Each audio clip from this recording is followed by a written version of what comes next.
Quero, em primeiro lugar, agradecer o convite das irmãs, a missionária irmã Maria Moratelli, que nos fez o convite de estar aqui essa tarde. Eu creio que eu tenho algo de Deus para falar para os irmãos essa noite, senti no coração. Eu estou com essa palavra já tem alguns dias, minha biblinha até velha. Minha esposa fala assim: bem, você não tem vergonha de usar essa Bíblia? Eu falei: não, eu tenho tanto orgulho dessa Bíblia. Eu não quero aposentar ela. Eu tenho outras, mas eu gosto tanto dessa aqui que ela me ajudou e sempre está me ajudando, né? Os irmãos podem se assentar, por favor.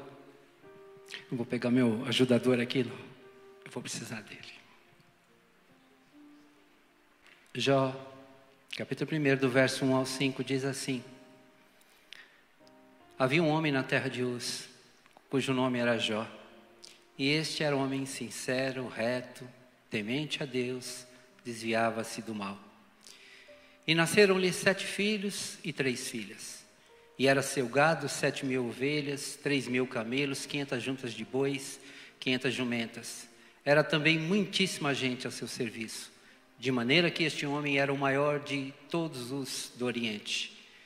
E iam seus filhos e faziam banquetes em casa de cada um no seu dia, e enviavam e convidavam suas 3 irmãs a comerem e a beberem com eles. Obrigado.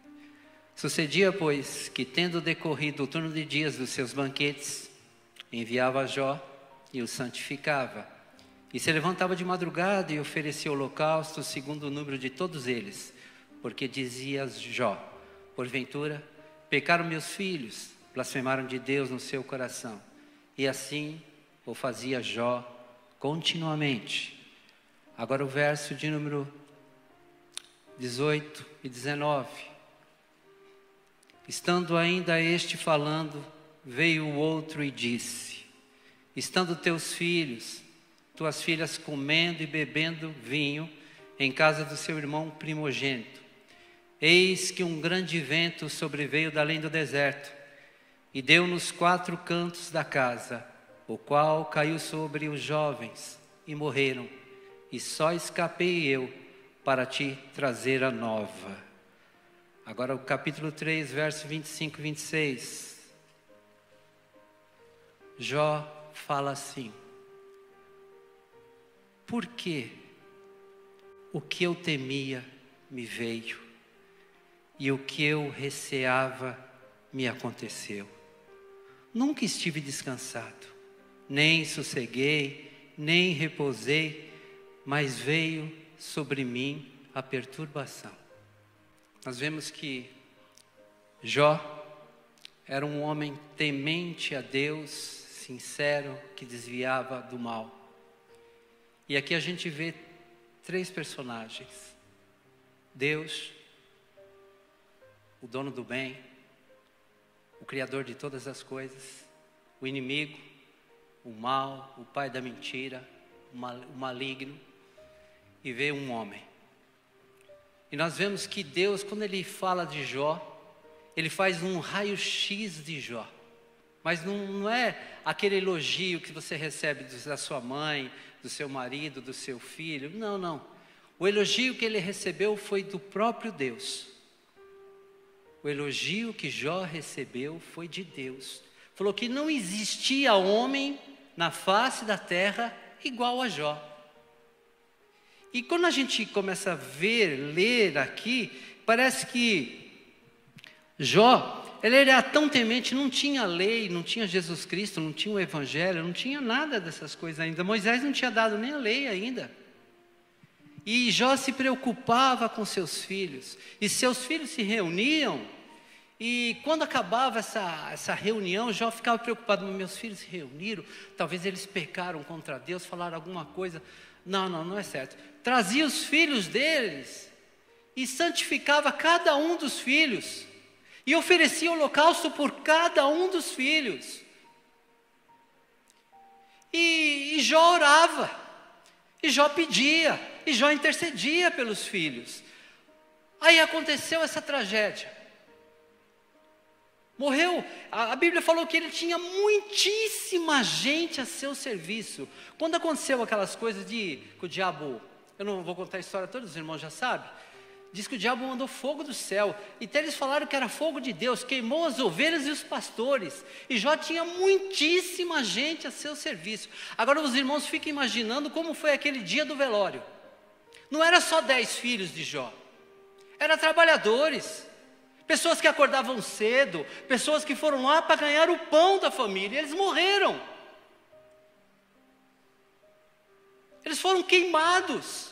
Falaram que também veio aos midianitas, os sabeus, e atacaram os moços que cuidavam do rebanho de Jó, mataram eles. Agora vocês imaginem como foi aquele dia do sepultamento. A Bíblia não menciona, mas eram dezenas de pessoas sendo enterradas. O clamor, como foi o clamor aquele dia? Para chegar ao ponto da mulher de Jó falar assim: você ainda se mantém sincero a teu Deus, amaldiçoa ele e morre. A gente fala: mas essa mulher de Jó é louca. Não, ela não é louca, imagina a dor. É isso que eu quero trazer para os irmãos essa tarde. Tem certas coisas que não conseguimos explicar aqui. Tem certas coisas que pastor, evangelista, missionária não vai conseguir explicar. Coisas que acontecem, que fogem do nosso controle, que a minha e a sua oração não consegue ainda segurar. Hoje eu quero falar aqui para crente. Aquele que não for crente vai falar: ih, o irmão Edivaldo falou coisa, ele falou que não é nem para orar. Não é isso. Os irmãos vão entender.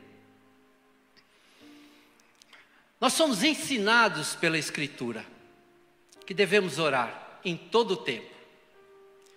O próprio Jesus, ele falou assim: persista em orar. Igual aquela viúva que ia com o juiz. Fala, pede, vai, insista. Os apóstolos escreveram várias cartas dizendo que devemos orar.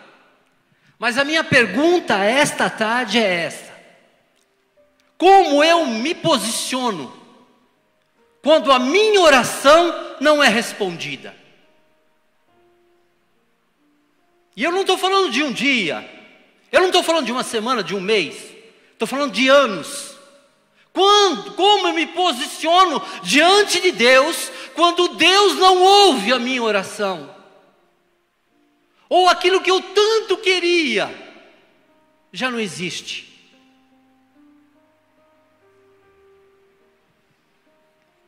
Quantas pessoas que já estão na igreja há anos e orou, pediu um bom emprego, ou para essa pessoa, para os filhos. Quantas pessoas, anos, e agora já vão se aposentar e nunca teve um bom emprego. Quantas?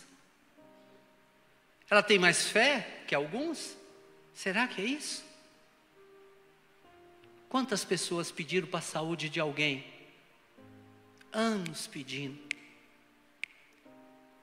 E aquela pessoa foi sem saúde. E Deus não atendeu a oração. Quantas pessoas pediram pelo seu próprio ministério? Eu quero ser um diácono, um evangelista, quero ser um pastor, eu quero trabalhar. E o tempo passou. E nada aconteceu. E você foi orando. E nada aconteceu. Nesta pandemia, irmãos, só no Brasil foram mais de 600 mil pessoas que se foram. Só no Brasil. Todo mundo, milhões. Quanta oração. Quantas vezes, quando a pessoa foi para o hospital, foi entubada, alguém orou, chorou, pediu, tem de misericórdia, Senhor, cura, ajuda, a igreja orando, e a pessoa foi embora. Pensa, como eu posso me posicionar quando Deus não responde a minha oração? O Espírito de Deus nessa tarde está falando com você isso. Que filhos somos? Se só somos obedientes e gratos naquilo que Deus nos ouve, naquilo que Deus nos atende. E se o pai falar que não, como é que eu me posiciono? E se o pai não falar nada, só te der o silêncio como resposta?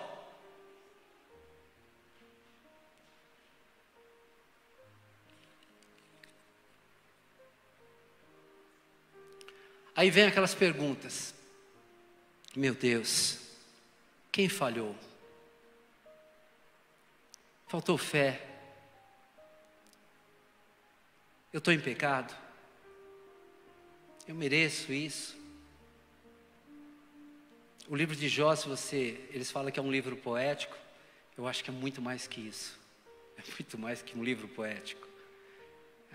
É uma lição de vida, que quem entra na história e tenta viver ali, vê que é muito mais lindo, muito mais que poético. É uma história linda, de um homem que Deus escolheu, apontou com o dedo assim, ó, falou: esse eu posso provar.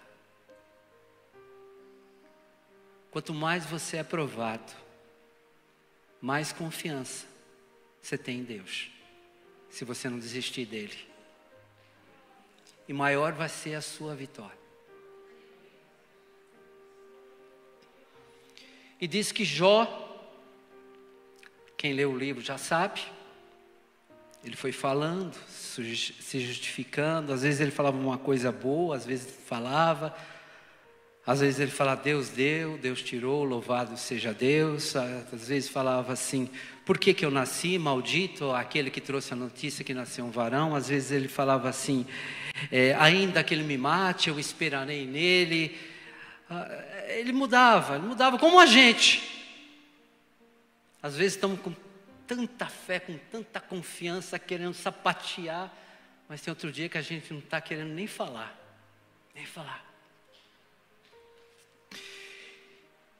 E diz a Bíblia que depois que os amigos, entre aspas, falaram tudo aquele monte de coisa para Jó, ainda que muitas coisas que os amigos falaram tinham uma certa verdade, Deus se revelou a Jó. E quando Deus se revela a Jó, Deus não se revela como um anjo, Deus não se revela como um homem. Deus começa a mandar um redemoinho. E naquele redemoinho, Deus começa a falar com Jó. E se você pode procurar na Bíblia, nunca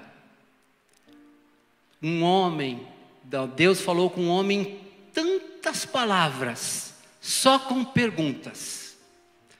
São 4 capítulos, são 129 versículos, Deus perguntando a Jó. Fazendo perguntas a Jó. Se ele conseguisse responder somente uma pergunta, Deus explicaria o que estava acontecendo com ele, o que aconteceu na vida dele. Eu peguei só 2 versículos, porque eu não vou ficar 129 versículos aqui falando com os irmãos. Os irmãos iam embora e ia deixar eu aqui sozinho. Eu peguei Jó, capítulo 40, verso 8. Diz assim: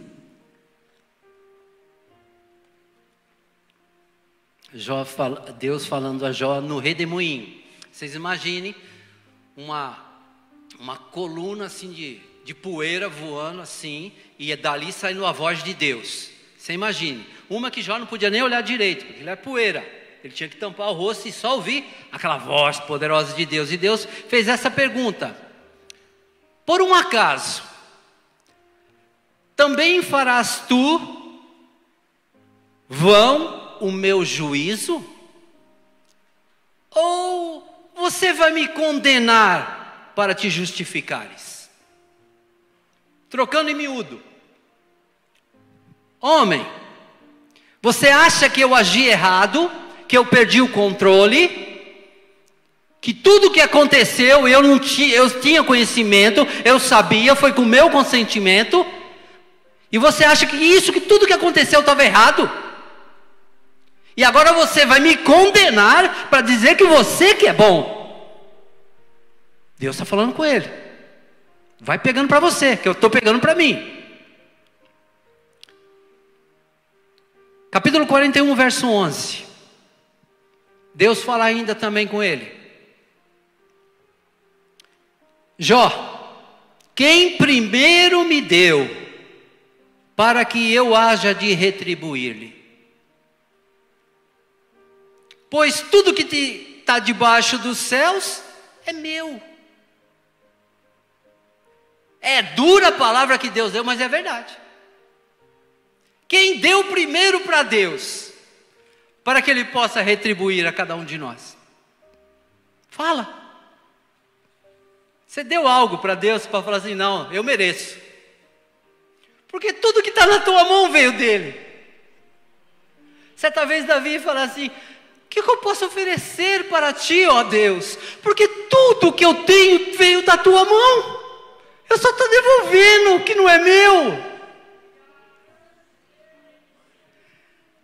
Jó, quando sentiu a pequenez, a dependência de Deus, e o controle que Deus tem de tudo, nada escapa, nenhum pensamento não escapa do poder de Deus. Diz que antes de eu falar alguma coisa, Deus já sabe que eu vou falar. Ah, Deus, não faz assim comigo. Que poder é esse? Depois disso, depois dessa enxurrada de perguntas de Deus para Jó, Jó olhou para si e disse assim, no capítulo 42, eu me arrependo no pó e na cinza. Ele se colocou na situação de que, o que somos? Como diz Salomão, vaidade de vaidade, diz o pregador, somos só vaidade. Ele falou assim, eu me arrependo no pó e na cinza. Aí o 42, o verso 5, Jó disse assim, ó, com o ouvir dos meus ouvidos, ouvi, mas agora os meus olhos te veem. Vidas, elas são transformadas, não é por informação. Jó diz, com o ouvido do meu ouvido, ouvi. Isso que eu estou falando para você, você está ouvindo. Mas, quando os teus olhos verem o trabalhar de Deus na sua vida, tudo muda. Vidas não são transformadas pelo ouvir, mas pela revelação de Deus na minha e na sua vida. Ele muda você. Quando você passa por uma prova, é Deus te transformando, é Deus fazendo você uma pessoa melhor. Diz que com a tristeza se faz um coração melhor.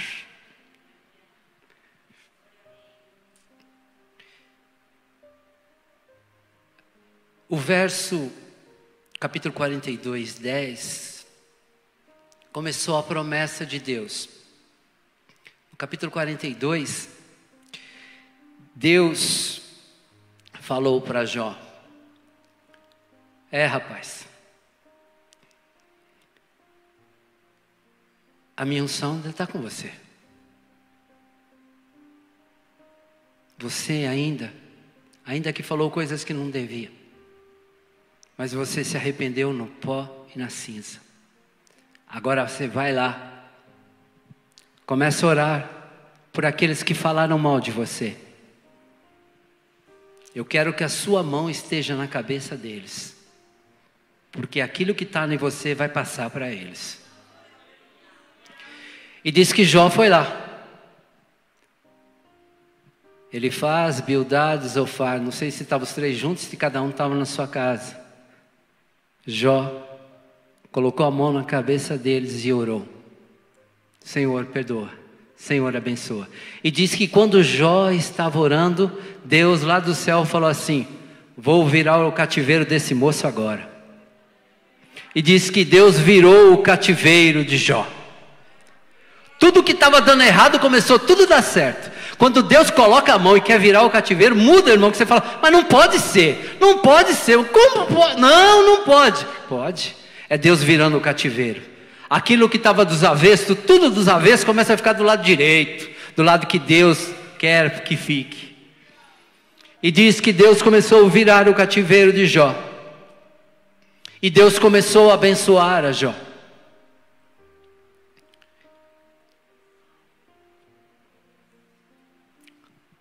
Como lemos no capítulo 1, Deus, quando começou a abençoar, Deus fez uma promessa. Diz que Deus falou assim: eu vou dar a Jó o dobro do que tinha. O que é dobro? 2 vezes mais, não é isso? Não é? Tem certas passagens na Bíblia que a gente tem medo. A gente tem medo de falar porque a gente não entende. A gente fala, se eu falar isso, quando eu chegar lá naquela parte, o que eu falo? Só o Espírito Santo para nos ajudar. Deus não é um homem que minta, nem filho do homem que se arrepende, mas Ele falou que ia dar o dobro. Agora nós vamos contar aqui. Disse aí que ele tinha 7.000 ovelhas. Deus deu o dobro, ficou 14. Me ajuda aí, vamos fazer essa matemática. Ele tinha 3.000 camelos, foram roubados, levaram embora. Deus deu o dobro, quanto ficou? 6.000. Ele tinha 500 juntas de boi. Juntas de boi é 2 boi, né? Em cada junta, né? Ele tinha 500 juntas de boi, mas Deus falou, vou te dar o dobro. Quanto que Deus deu? Ficou quantos? 1.000. Ele tinha 500 jumentas. Deus deu o dobro, ficou 1.000 jumentas. Ele tinha 7 filhos e 3 filhas. E diz que Deus deu para ele 7 filhas, 7 filhos e 3 filhas.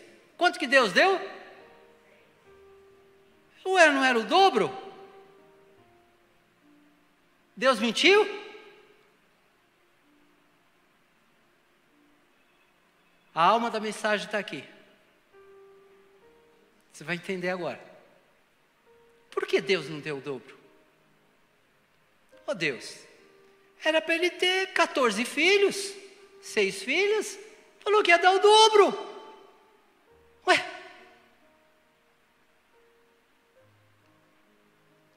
As ovelhas de Jó, os camelos, os bois, o jumento, Jó perdeu.